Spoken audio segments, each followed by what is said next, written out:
Welcome to the Rise to the Challenge podcast. Join me today. He's a professional life coach, entrepreneur, investor, and former NFL player. It's Michael Wyche. How are you doing today, Michael?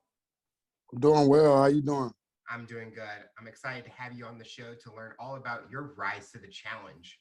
What we like to do first is go right to the beginning, talk about where you're from and what were you involved in growing up. Well, I'm from a area called South Norfolk. It's actually in the city of Chesapeake, Virginia, but the section is called South Norfolk. Grew up there, full of drugs, full of crime, uh, just like gun violence most of the time. So multiple killings, senseless killings. So you had to be pretty tough growing up where I had to grow up at. It was very, very challenging. Uh, I grew up in a family that was full of hustlers. They didn't know a lot of things that I knew, that I was actually had a privilege to be exposed to. They were used to drugs, gun violence, and things like that of that nature. So they only knew and did what they saw. And, later on taught their kids the same thing. And, so my mother and father, they were in the drug dealing as well. Both were hustlers, both sold drugs. Actually, my father met my mother by running from the police and ran to my mother's house. What a love story! But that's how they met, and eventually, my father, he ended up getting sentenced to 40 years in prison. So I grew up like every other kid in the hood without a father. Were your parents trying to do anything to bring in money with knowing the risk that they were taking at that time? Excuse me, say that again. Were your parents doing anything to bring money in, knowing that the risk that they were taking being in that kind of industry? Yeah, they were trying to bring in money. They was just trying to survive. That's how most people that grew up in my area knew how to survive. The superstars in my hood were the drug dealers. We didn't have any doctors. We didn't have any lawyers to look up to. The superstar was the man that sold the most drugs and had the jury and had the fresh car, the fresh kicks. And that's what we wanted to be like. We didn't have nothing else to look up to. We wanted to be successful. I wanted to be that.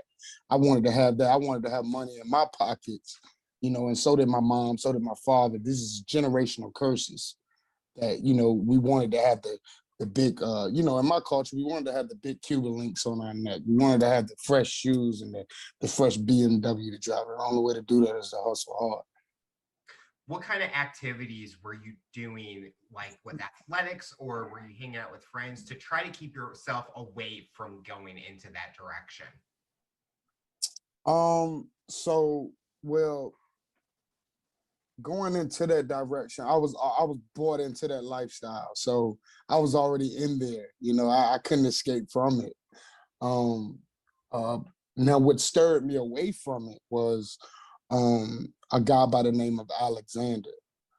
Alexander was a guy that I met when I was just getting out of the juvenile detention center. So they put me in a school called CSEP. And I went to a school called CSEP, which is basically a behavior school for at-risk teens, at-risk youth. And I met him there. He became a mentor to me. We became very close. He was kind of like a father figure. Um, and he introduced me to the game of football. And we started training right then and there. He said, "This is what you're going to do when you get out of here." And I had 6 months to be in there, and I got out of there. Yeah, I started my role back to Oscar Smith High School, where I became phenomenal in football. But at the same time, um, I still had a drug selling addiction, because you don't have to be using drugs to be addicted. Mhm. If you never met Alexander, do you think your life would have been on a different path right now? Yeah, I'll probably be prison or dead for sure. Like no brainer. Like either prison or dead. There was no other way. With your communication with Alexander, could he be able to know how you were thinking to make sure that if you were having some issues, he was there to help you right away? Yeah, he was there to help me like right away. Like anything that I needed, food, anything, he was there. He was like it was like he was God sent, man. He was man, that was my guy. He still is my guy to this day. We're still close right now. What made you like football so much? Football, dang, that's a great question, man. Football, I liked football so much because it was a way for me to let out all the anger and the pain that I seen in football, not in football, but in the streets. It was an outlet for me. Uh, have you ever seen The Waterboy? Yes. Okay, people used to. They made it a comedy movie. They made it a comedy movie, but it really, if you really paid attention to the movie, um, when the ball was about to snap, he would go crazy. Before it snapped, he would be like, "No," and stuff like that. Start talking to himself, and the other players be like, "What is wrong with that guy?" That was a play. That's a time when he was going through trauma. He was memorizing everything that ever happened in his life, and everything that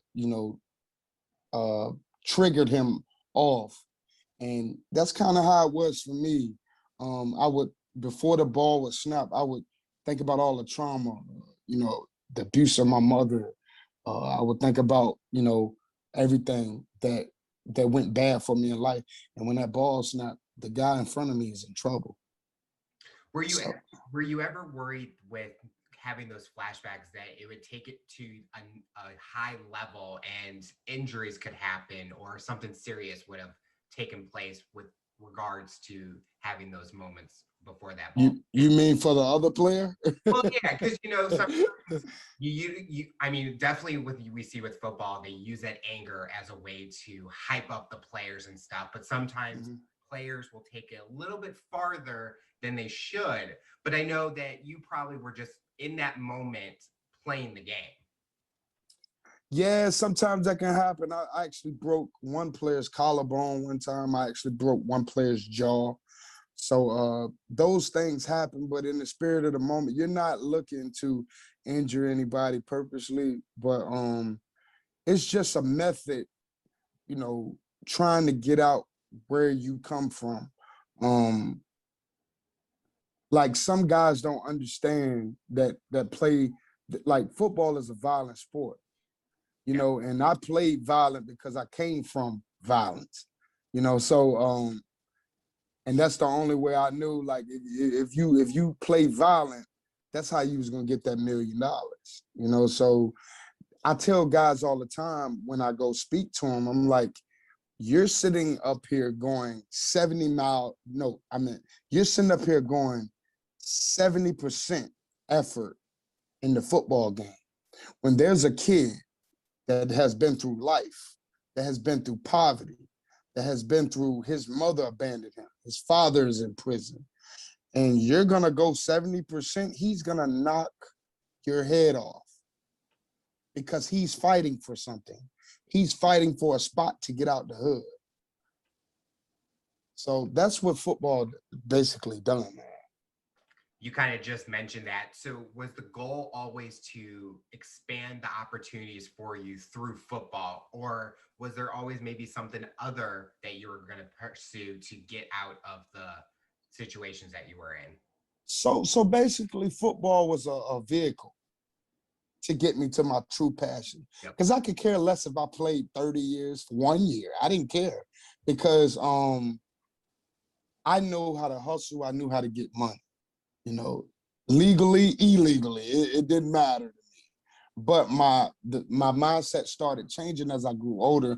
And of course, I wanted to do it legally. So that's when I, picked up books and started reading, following guys like Warren Buffett, Jeff Bezos of the world, the Jay-Z's of the world, who actually came from my culture, that came from my type of lifestyle. So those guys I read up on, and that's when I wanted to start, being an entrepreneur, an investor. But little did I know I was already an entrepreneur as a kid, selling drugs. But if you can run a drug business, I tell kids all the time, you can run a company. So you don't have to sell drugs. If you can do that, you are a CEO. So go try to be a CEO of a company. So I knew that, and that's when I started a business. And football gave me a platform to start that business, to blow it up faster. I wouldn't have to build it from the ground up. I could have, the platform to do that. So I thank football for giving me that. But yeah, that's what I ultimately wanted to be, was entrepreneur anyways.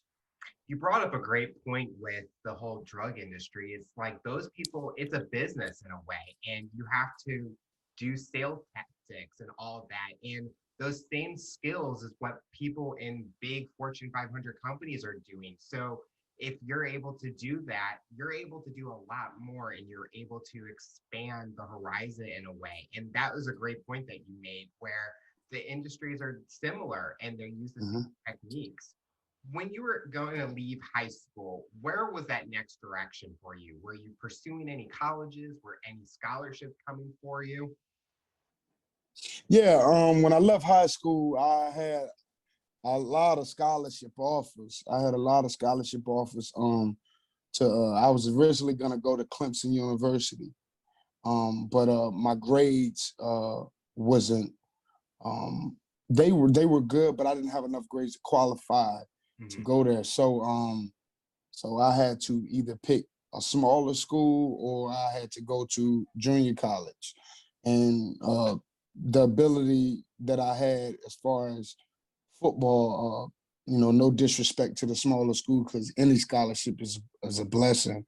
But I just thought that I could play with the big boys, and at big schools. So I wanted to prove that, and that's why I ultimately picked to go to the junior college. So I went over to California. I went to junior college, and I killed it over there, man. I killed it over there. But I also ran into pain while I was over there. I ended up losing my mother to cancer. My best friend ended up getting shot and killed. Uh, my teacher, one of my favorite teachers, she ended up committing suicide by hanging herself. So I had to swallow all of that while trying to stay focused and play in one of the biggest games to get all my scholarships back for what I earned in high school. But I went out there, I hustled through the pain, and I ended up becoming one of the top defensive linemen in the nation. I went out there and I did really well in that game. When you were at that junior college, did you have someone that you could go talk to, or was Alexander able to reach out to and talk to you about the things that you were going through? Yeah, Alexander was still there. He's a guy he's still here to this day. He checked on me, but he had to let me grow too. So he could teach me a little bit, but he wasn't out there to physically teach me. So some things he wanted me to learn on my own, and make decisions on my own. So yeah, I had to. I went through some growing pains out there. That's for sure. I went through some growing pains out there for sure, and but I ultimately ended up earning a full scholarship to the University of Miami. That's awesome. A lot of people think that like junior college or community college is like a downgrade in a way. But for you, was it able to be a stepping stone to finally get to that Division I school that you were looking for, to play with the big boys? Well, first of all, junior college. A lot of people don't know junior college is uh, uh, you have to be mentally strong to be in junior college, because not all junior colleges have scholarships. Mm-hmm. So some junior colleges, and they offered me scholarships, junior colleges, when they found out that I wasn't going straight out of high school to college. So some of the junior colleges that had scholarships offered me, but I just felt like they wasn't a great fit for me scheme wise. So I found a college, East LA College, where I became one of their best players ever in school history. But they didn't have scholarships. So we had to get it how we live. I didn't want to spend any money out there, because I ain't want to go flat broke or nothing like that, spending money. I was a smart guy when it came to money. So I elected to, hey, I'm gonna sleep in the locker room, dude. I'm gonna sleep in the locker room. I'm gonna bang it out, and I'm the top player in the country sleeping in the locker room. So I banged it out, and yeah, junior college was something else, man. We eventually got an apartment. It was 12 people in a 2-bedroom. Wow. We had 2 to a room in each room, and then the rest of it was just twin size mattresses all over, even in the kitchen. Wow.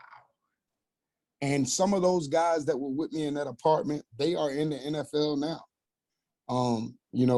But it was a dream. We was following a dream. And man, we wouldn't have had it any other way. It was the grind, it was the hustle, and we loved it, man. And we did it together. And some of these guys are in the NFL. Some of these guys are owners, business owners. Just everybody's a successful human being, man. And yeah. After that, I moved on and went to the University of Miami. It shows that people will do anything to follow their dreams, even if, absolutely, like you said, sleep in the locker room, being in that 2-bedroom apartment with 12 people. The risk was all worth the reward because you guys were all following that dream that you were going. When you finally got to University of Miami, what was the thought? What was going through your mind in playing at that level or being on that campus? Well, what was going through my mind, I was always a poised guy, so I knew where I worked hard to be, So when I got there, I said, okay, we're here and let's dominate, let's dominate, let's leave a mark, whether, by any means necessary, let's leave a mark. But little did I know, as soon as I stepped on the field, I left a mark. And when I stepped on the field for my first game at the University of Miami, I became the first African-American from Hampton Roads, Virginia, South Norfolk, to play at the University of Miami. So that was a huge accomplishment right there. And I was like, wow, I'm setting records before I even get on the field. So it was a blessing, man. And I became the starting nose tackle at Miami. And yeah, after that, I had a good time in Miami, man. I ain't gonna lie. Ran into some bumps and bruises. Ended up, because of my mentality, like I told you earlier on, I had a drug selling addiction. So while I'm at Miami, I'm still running a drug operation because I'm not realizing that, I'm Michael Wyche now. I actually have a name.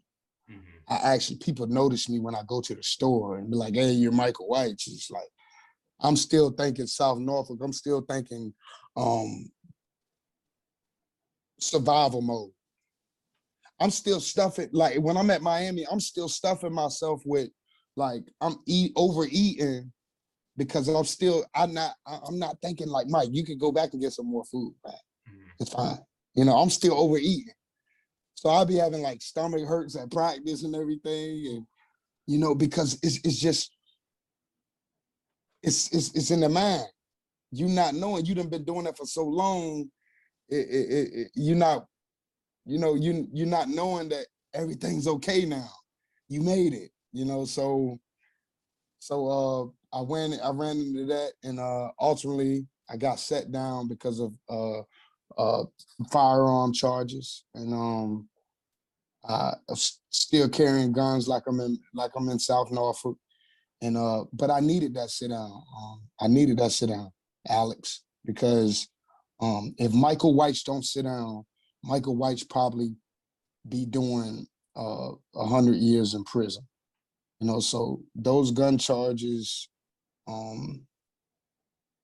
helped me out, because if they would have found drugs, it would have been a wrap. So I was able to clean up my life. I ended up connecting with Coach Tony Dungy, who was a coach. He's the first African-American coach to win a Super Bowl in the NFL. He was Coach Peyton Manning for so many years. And I ended up on his Bible study thing while I was incarcerated. And when I came home, when I started training again for the NFL, I was in his Bible study life group every Wednesday. And I started to grow as a person. I started to grow as a man. I knew that I didn't want to sell drugs anymore. Got rid of all of that, got rid of people around me, stopped going to some of the places. And if you want to be successful in life, sometimes you got to change your people, places, and things. You can't take some of the people, places, and things with you. Yep. You can't. So I committed to truth. I submitted to truth. I submitted to positivity. I submitted to just being a great individual. I didn't need those things anymore. And like I said, I know some people will ask me, Mike, well, would you change anything? No, I wouldn't change anything. Yes, it cost me getting drafted. Yeah, it did. But at the same time, so many people are worried about people getting drafted instead of their mental health. That's what the world's worrying about. He didn't make it to he didn't get drafted. What about my mental health? How are you doing mentally? Not one person I don't remember asking me that.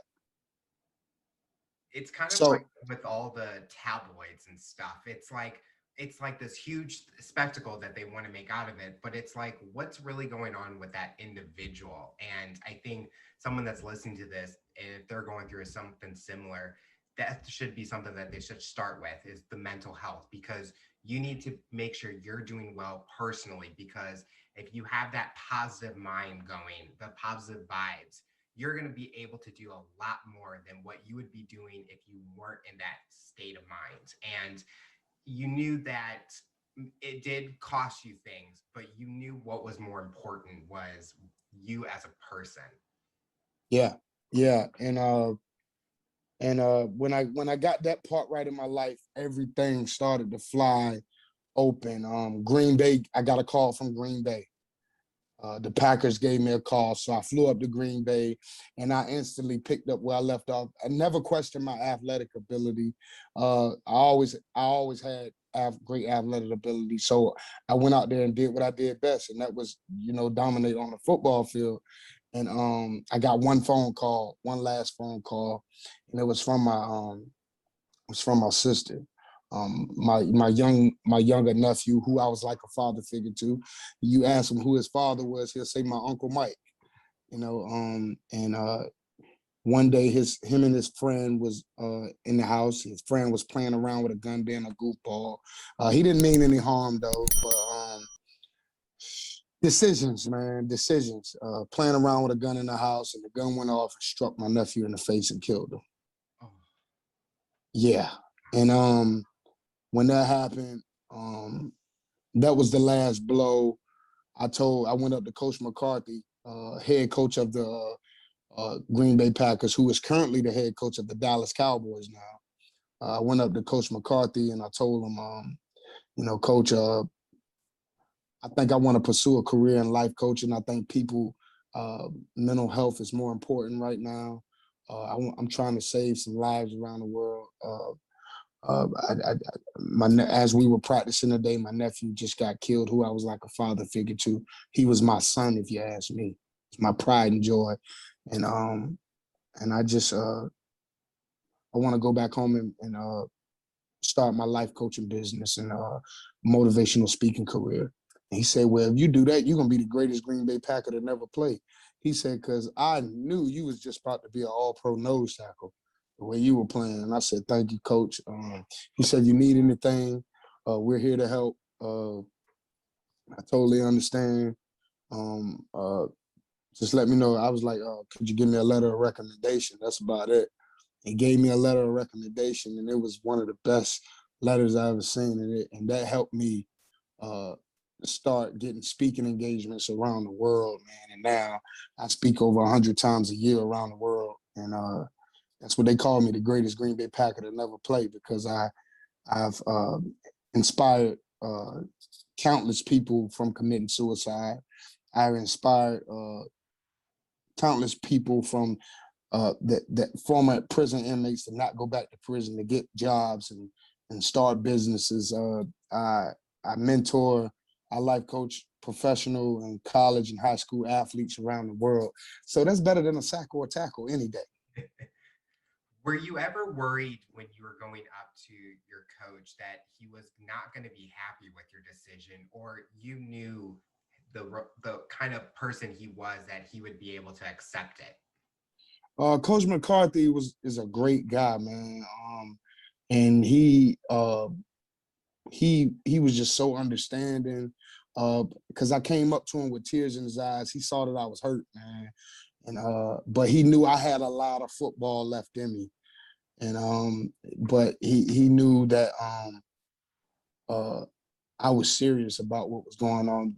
Other coach, Winston Moss, who was right there, who was a former Miami Hurricane himself.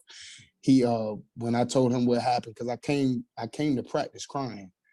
I couldn't stop crying, and he just hugged me, and man, you know, those guys were so supportive of my decision and what I wanted to do. They said they would have liked to see me play a lot more, but the game is in great hands, man. The game is in great hands. The nose tackle position, I see a lot of nose tackles getting after it, so it's an enjoyment to watch.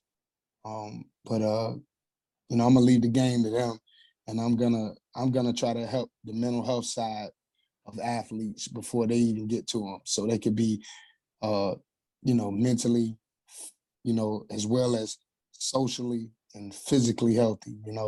So yeah, that's what I enjoy doing, man, and they gave me a platform to do that. So Have you ever had that itch to kind of get back into football, or you're yes, good with yesterday. Hey, look, I found myself. Hey, man, that's funny you say that, right? I found myself in a three-point stance yesterday in the middle of the living room. My grandmother said, "Yo, Mike, what are you doing right now?" I said, "Grandma, I'm sorry. I'm just having flashbacks." She said, "You need to make some phone calls to get back into the league or get in somebody's league to play again, because you are losing your mind right now." I said, I know. It's just the love of the game, and the love of football. The game of football has brought so much joy. It brings people together. Um, and I just love being around it. But like I said, the game is in great hands, man.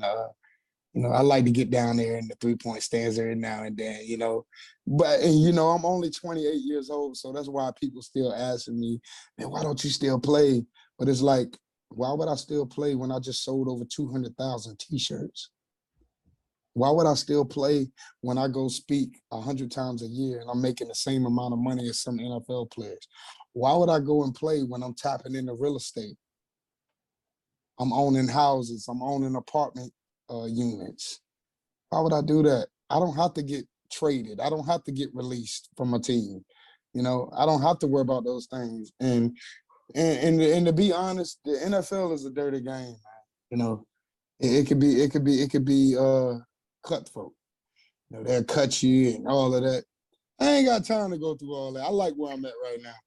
So after you told your coaches about leaving and going back home and starting your coaching business, what was the atmosphere like with your family? Were you guys able to become closer through all the trauma that was happening, or how did that go coming back? Um, well, when I came back, they were confused because where we from, They don't know much about entrepreneurship. They don't know much about other worlds except for rapping, uh, sports, and drug dealing.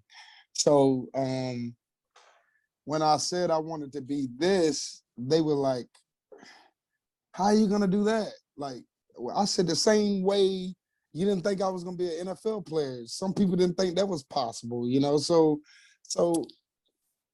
it was just a bunch of confusion. Like, but then after a while, you know, when they saw the vision like starting to like, they was like, "Oh, okay, I see what he's doing." It was like, "Okay, wow," you know. I basically took my whole brand and made it an inspirational story, you know. And yeah, man, it sells, man. It sells. I'm just so grateful, man. It sells, and I'm just like I said, I'm the boss of my own company. So, but yeah, they was trying to figure out like, are you serious? You don't want to play for the Green Bay Packers? Are you crazy? What is wrong with you? So they was just going crazy, like so. But after a while, they was like, okay, I see what he's doing. I think if I was in that same situation, like leaving sports and coming to entrepreneur, my parents would be like, how are you gonna make money? Like they're gonna have that kind of mindset and making sure you Yeah, make the right decision. And it kind of sounds like your family wanted to make sure you were making the right decision, but you knew inside that this is what you were meant to do, and you needed to get out there and inspire people and help people with their mental health. Because even yeah, nowadays, right now, through this whole pandemic, mental health has been a huge concern because people aren't able to cope with everything that's going on. Were yep. you able to, or what has been a proud moment for you during this time of being a life coach or speaking in front of people? Proud moment. Um, well, I won an award, Awesome. so I'm an award-winning life coach now. I've also I got my jersey retired at one of my schools.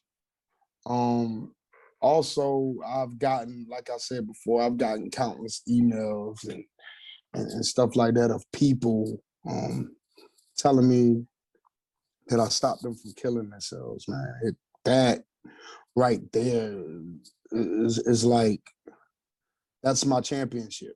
That's my Super Bowl. That's my NBA championship. You know, that's how that's where I get my championships from now. When a young man say I inspired him to get his GED, and now he's going to junior college, and now he's gonna take off to a 4-year school. Uh, you know, my Super Bowl is a young man telling me, like, "Yo, I'm not going to prison. I'm not going back to prison. I'm about to go and do this," because he been looking at me. He been seeing me. So you know, I've realized now I'm a leader, and I got people even that's getting out of prison watching me. You know, and I gotta keep straight because they looking for me for answers. Mhm. You know, so those are my proud moments, man. Just watching, you know, I have one guy that I mentor. He just came home from prison. He has some crazy charges, and he don't want nothing to do with the streets anymore. He just want to take care of his family. He has a job now at the shipyard. He's making $100,000 a year. You know, so it's like I am winning, and as long as I'm doing that, I don't care about what the media don't see. I don't care about it because at the end of the day, I'm changing lives around the world. And when you're doing things like this, it don't get notoriety.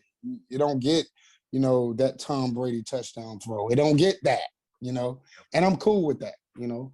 But as long as I leave a mark before I leave here, I'm cool with that. And you know, just changing people's mindset one by one, planting that seed. That's all I care about. And I always say that, you know, when a person do something great, you know, that wasn't in the playbook, but it should be. That's my quote for that. So Basically, you're that silent hero that no one has heard much about, but the the recognition that you get from, and I loved when you said it, that the kids coming up to you and saying, I'm not gonna go down the bad path, but I'm gonna go down a positive path. To me, Yeah. that would be the greatest thing, because they were able to take something that I said and they're going to utilize it. And you'll probably love seeing them 10 years from now and the things that they're going to be able to accomplish. And you'll Yeah. know that 10 years ago, I said something to them, and now look at this amazing path that they've taken. I mean, dude, like drug dealers, former drug dealers are telling me, yo, I put down the kilos, I put down the pounds of marijuana because you inspired me to start my business and all of that. Because I tell them all the time, it's only a matter of time before you get caught, dude. You're going down, bro. You're going down. Yep. But I always tell them, if you can run a dope business, you can run a company. Yep. You can run a company. And when I started teaching that logic, they was like, yo, he's right. Like, you're a CEO. You are a CEO, man. We just you don't see it at that moment because we don't have nobody teaching us, you know. But you are a CEO right there. You're running a whole business. So, yeah. Looking at your journey so far, what's the one big thing you've learned about yourself? About myself. Mm. Looking at my journey so far, what is one thing I've learned about myself? I'm a strong individual, man, when it comes to adversity. You could throw me in a trash can and strip me of all my money, and I'm gonna run it back up because I thrive in adversity. Because I have two skills that I'm born with: adaptability and hustle. I can adapt to anything, and I'm gonna hustle regardless. And when and with those two things and God first, you can't be stopped, man. You can't be stopped, man. So I'm a strong individual. Lean on me. I'm a strong individual, man. You could toss anything up. I'm not a striving adversity. So I will have to say that. That's an awesome something to learn about yourself, because those two skills you can utilize any way, and it makes you even stronger each and every day. What does the future look like for you? What are something that you want to accomplish personally and professionally? Um, Professionally, one day I want to get into screenwriting, like writing movies. Uh, I'm very interested in that uh, because I have some things coming out. I have some spoken word that I've made. So I be in the studio a lot now, creating spoken word. I have one called "Hustle Through the Pain," which I'll send to you. Um, and it's about a guy named Kenny Gray. He's he's pursuing a movie acting career, and so many people in his family get killed and stuff a week before he has to. It sounds a little bit like my story, right? I flipped it.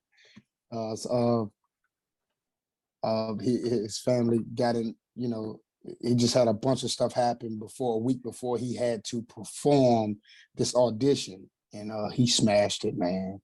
He smashed it, and he not only did he get the role, but he got the lead role, and he went on to do great things, man. So it was called Hustle Through the Pain, and we're actually gonna do a video of that, almost like a music video, Mm-hmm. but it's gonna be like a short movie of showing how this guy, the raw emotion, how this guy, when he went in the locker room, because he broke down crying, smashing the clipboard. Like, it's gonna be something special, and I'm gonna be directing it. So I want to get into that, man. It's gonna be fun, man, and it just be something for the people to look at and give somebody. It's just to help somebody, and you know, I don't care about getting rich off that. If I get rich off that, oh well. If I don't, I help somebody. It's cool with me. It's always So important where, like, even with this show, we're not telling people how to live their lives. We're just right. here to maybe inspire or help someone that has gone through a similar journey that we've been on, and another way, in other ways that we were able to overcome them. And I like the idea of that video because nowadays videos are so huge with what people are watching nowadays. And if they can visualize something, they can take anything from that and utilize it in their daily life. So I'm excited to see that when it comes out.